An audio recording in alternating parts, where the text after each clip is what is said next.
I love to travel, to explore, and especially by bike. And you can travel by bike around the world, across your country. Or what I'm doing now is to just explore the one little Ordnance Survey map that I live on. It just measures 20 kilometres by 20 kilometres, but I'm going to go and try and ride through every single grid square on this map. A tiny little small local area turning into a 300-mile adventure.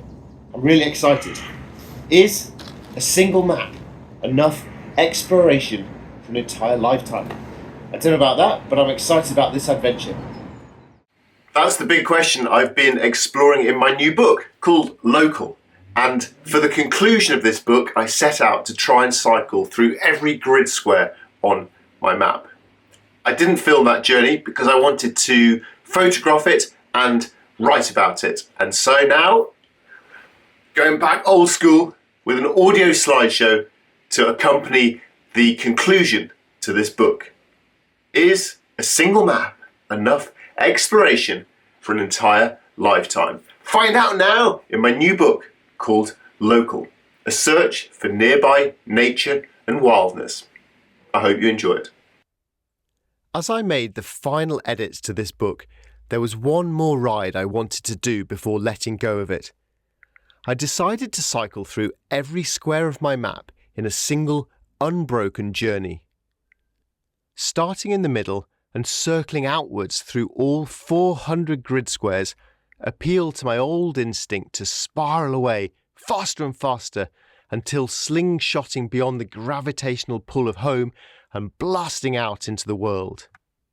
But I decided instead to begin on the map's outer fringes and to circle inwards until I arrived home, or more precisely, reached the pub.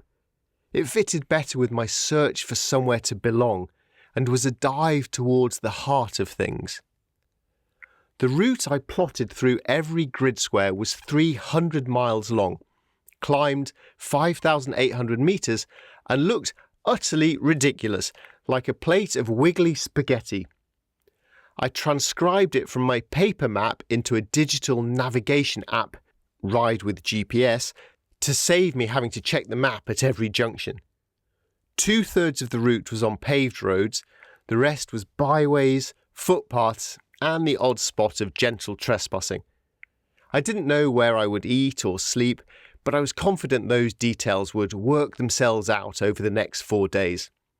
It was time for 300 miles of adventure on a 20-kilometre map. Yes, I think in miles when I'm cycling, even on a metric map. I felt the old combination of joy and nerves as I ate a large breakfast, squeezed a last-minute extra warm top into my pack, and hit the road.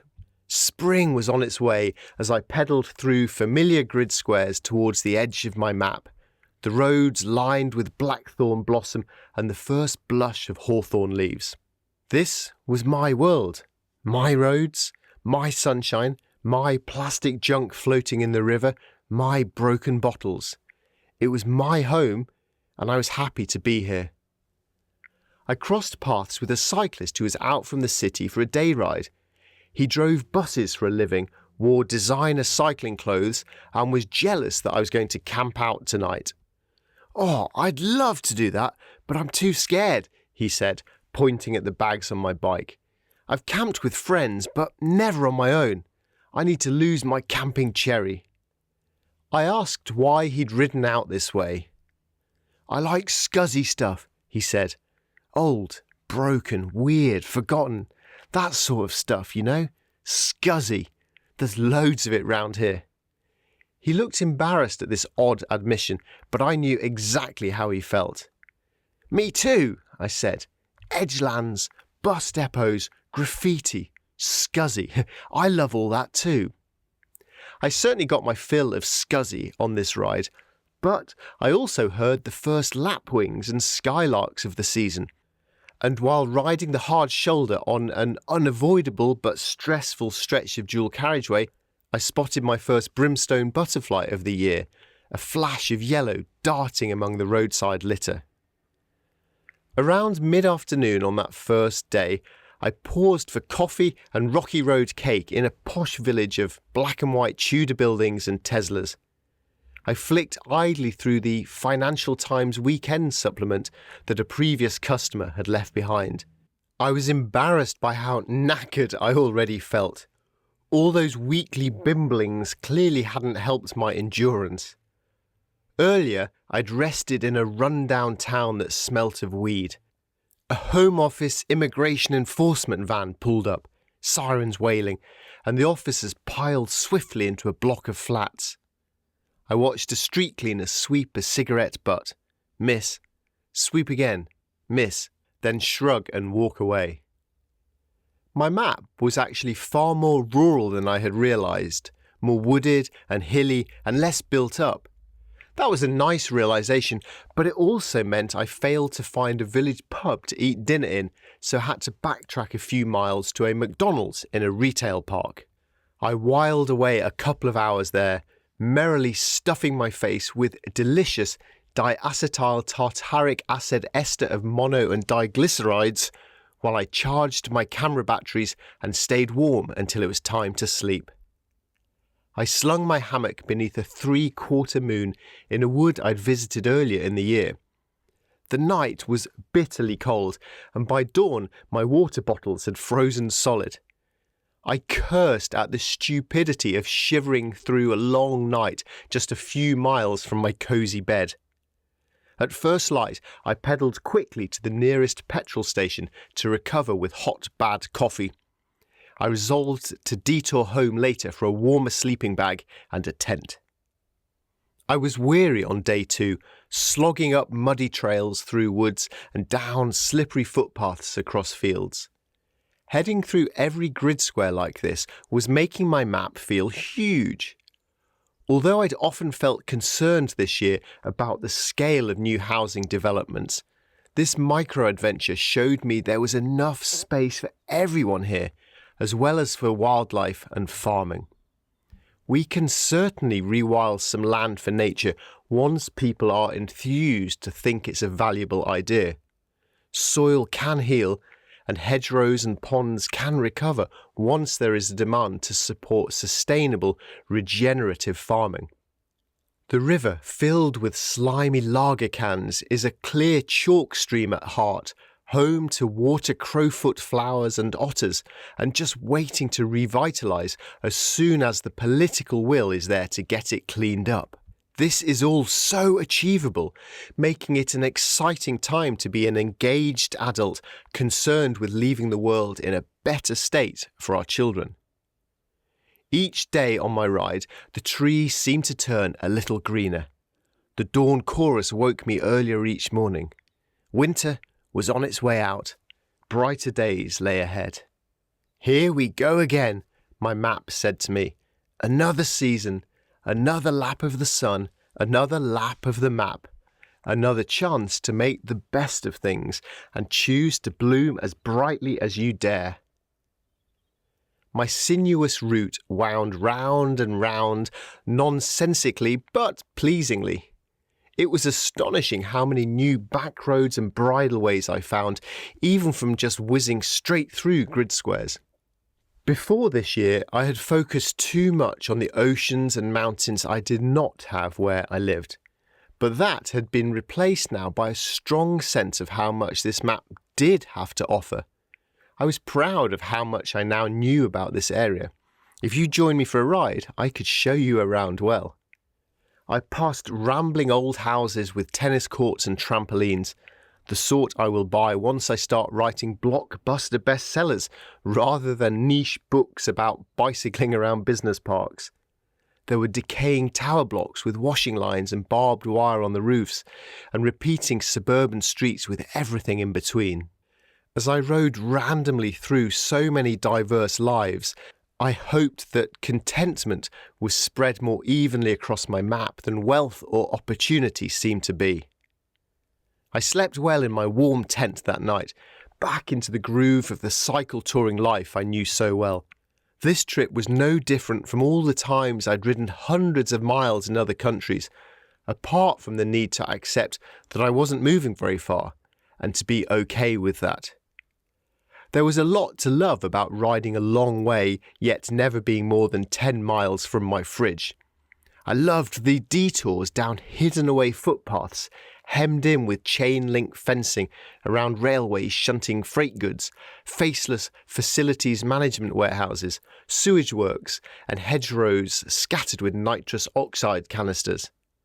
I loved the estuary with its derelict broken windows and its birdsong and dramatic skies scudding with storm clouds, bursts of rain and rainbows.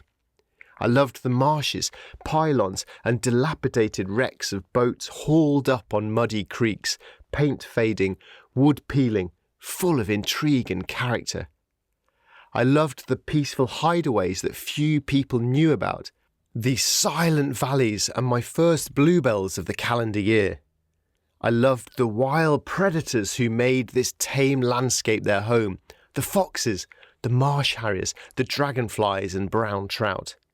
I loved the ancient churches and gigantic trees standing proud from long before the industrial and agricultural revolutions, and I loved knowing that they will still be here once we get back to living in harmony with nature and our communities again. And I loved that I was free to enjoy all these places on miles of public footpaths. I didn't much like all the keep out signs, the locked away lakes, the litter, the dog poo bags, and the miles of new streets named after the meadows, birds and trees they had replaced. But even so, there was still plenty of space for me to watch the sun set behind a titanic oak, the golden sky splintered like a shattered windscreen by the tree's thousands of crooked twigs and branches. As the first stars appeared, I pitched my tent in an empty wood that I shared only with a duetting pair of tawny owls. My frustration at the start of this book about living in a built-up area felt mistargeted on this ride. It wasn't that there were no woods to explore or trails to ride here. My real problem was having nobody to do those things with, and I hadn't solved that problem this year. I've frequented plenty of cafes and pub gardens, delighted to squander more money on cold lagers and steaming Americanos in 4 days than I had during 4 years of riding round the world on a young man's frugal budget. I savoured the lone traveller's prerogative of listening in anonymously from the edges, overhearing cafe conversations about a long-lost brother from Australia, one half of a phone argument with a boyfriend, and a place to buy excellent belly pork. There are so many lives playing out on this small map, so many demands on the land's resources, so many differing priorities. My meditative looping round and round the map towards its centre gave me time to think about the ways our priorities differ. Not everyone will agree with the things I care about. But if any topics in this book do resonate with you, I urge you to tell your friends about them and to write your MP to engage them in the conversation. It's quick and easy to do via www.theyworkforyou.com. Nothing major changes without sufficient people speaking up and without voters holding their officials to account. Ultimately, it is the government who will decide whether or not we meet our climate targets, whether we shift swiftly to electric vehicles and effective public transport, whether sustainable farming is adopted seriously, whether paying public money for public goods will result in cleaner rivers and an increase in rewilding and conservation, and on how much importance is placed on helping people to spend more time exercising in the outdoors with improved access and education on how to care for nature. Dodging broken glass down a back alley on my final morning, I came across an abandoned building with only the walls still standing and old vehicles rusting among self-seeded sallow saplings. An elderly gentleman was walking his dog, and I asked if he knew what the building had been. "A builder's yard, I believe," he said. "It's been abandoned as long as I've known it, though. 40-odd years since I moved into the area." "Where did you come here from?" I asked. "Oh, only from town, just a couple of miles, you know." I don't know about you, but I'm not exactly a world traveller. You must like it here to have stayed so long. It's all right, mate, but they've built all those new homes on the old community field. Barry used to keep those pitches immaculate, you know. I can't believe they squashed so many houses on there. Sometimes I think it's time to move on. But there's all the upheaval. And it's what you know, right? People get used to a place. It's home, isn't it? I had pedalled, pushed and carried my bike for 4 days, going round and round my map. I fixed punctures and lifted the bike over gates. I took selfies and wrong turns. I fell off the bike hard and stuck my middle finger up at the passing car taking a photo of me as I lay in pain on the pavement. I ate cakes and crisps and croissants and curry. I rode through hundreds of grid squares. But in the end, I didn't manage to ride through every square. I had overestimated how far my unfit legs could carry me each day, and underestimated how much I like cafes these days. So I ran out of time before my family returned from a trip away.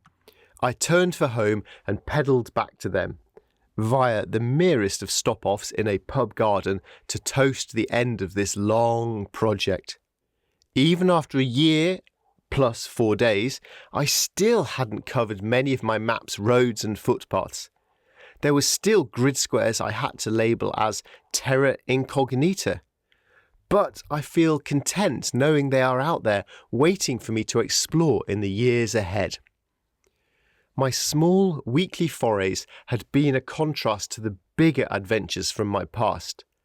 Long, slow journeys through unfamiliar landscapes and cultures are an astonishing privilege, stuffed with lifelong lessons and perspectives. Let nothing discourage you from heaving on a rucksack or strapping a tent to a bike and leaving town. Go! You can't beat that feeling of being untethered and free. Do it if you possibly can. Those star-filled nights, huge horizons, and strangers who will become friends. They are out there, waiting for you. Your life lying before you like a blank page, brilliant with possibility, daring you to begin. Yet Thoreau, whose dogged enthusiasm for staying put and paying attention makes him the unofficial ambassador for this book, boasted that he had travelled a good deal in Concord, his small hometown in Massachusetts. I like that idea too. For if I were to boast in my local pub, pint in hand, I could certainly bore punters with memories of cycling through Albania and Zimbabwe, or paddling to Barbados or through the Yukon. But I would now also tell them, with fair confidence that nobody else knew these places, about a delicious chalk stream under a motorway bridge near here, a hilltop of summer orchids and oregano, and a twisted oak tree, 6 meters round and centuries old, standing dark and strong in fields of snow. I am proud to know these familiar little spots, for they have helped me learn to appreciate where I live and feel more attached to it, despite Thoreau's insistence that a landscape can never become quite familiar to you, no matter how long you live there. But can a single map really be enough exploration for a lifetime? Pootling around one map for a year rarely felt like an adventure, I'll admit, but it did often feel like exploring. I enjoyed many tingles of surprise on my map of small wonders. I won't push your credulity in claiming it was epic, but something about the experience resonated with the sliver of my soul that wants always to look beyond the horizon. My weekly meanderings did a decent job of keeping a lid on that restlessness. So much so, in fact, that I feel something akin to vertigo at contemplating the prospect of having the entire globe to explore. If you pick up a map of your local area, choose a grid square at random, and begin walking around it with your eyes open, you'll soon be mesmerized by the possibilities for local exploration. After that, it is up to you. What will you look for? What will you care about and want to take a stand on? When you start exploring your own local map, please tag your photos on social media with #ASingleMap to help inspire others.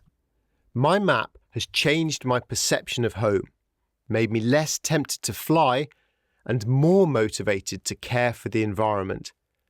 There is so much potential for a future full of positive stories, if only we demand change and take action. This local map could fuel my curiosity forever, in a way I once thought only distant places could do. My map is a fractal of the world. Today is a fractal of my life. To know one place well and to make it better is the work of a lifetime. And so, yes, a single map can be enough.